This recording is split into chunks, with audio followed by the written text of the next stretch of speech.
The other proposal comes from a consortium of business people wanting to bring the game to Utah. Their plan is for the game to be played at the 20,000-seat Rio Tinto Stadium, the home of MLS team Real Salt Lake. New powerhouse, Jason Taumalolo's Tonga were the smash hit of the Rugby League World Cup. Tonga, one of the success stories of the World Cup after beating New Zealand on their way to the semi-finals, would have plenty of support in Utah. 1 in 4 US Tongans lives in the Beehive State, and organizers believe they won't have any trouble drumming up interest. There are alternate plans to take the game to more traditional markets, such as Brisbane's Suncorp Stadium and Mount Smart Stadium in Auckland.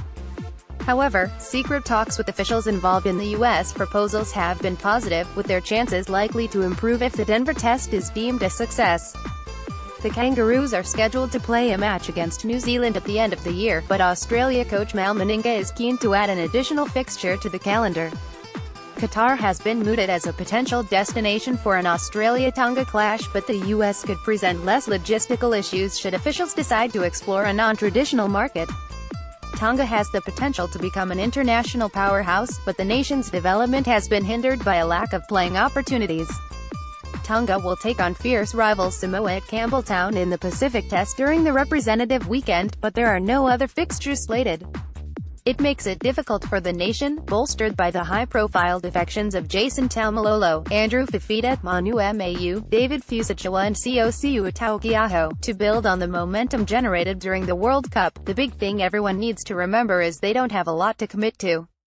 Tonga coach Christian Wolff told Fairfax Media last month, "We need something for those guys to commit to, and that's meaningful games going forward. At the moment it's very hard for those guys to go out on a limb and make that eligibility decision when there's so much uncertainty going forward. The international calendar for the next 4 years only really involves England, New Zealand and Australia. We need to find a way for us to fit in somewhere.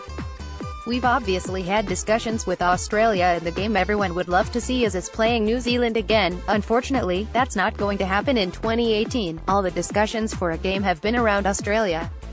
The positive thing is that's something our playing group wants to see happen, and the Australian playing group certainly wants to see that happen as well. We need the people at the NRL and the International Rugby League need to want that happen as well. The biggest thing we need going forward is to settle on some meaningful games that help us to continue to be competitive. We are in the top 4 in the world at the moment, and we'd love the ability to push on with that. The only way to do that is playing games.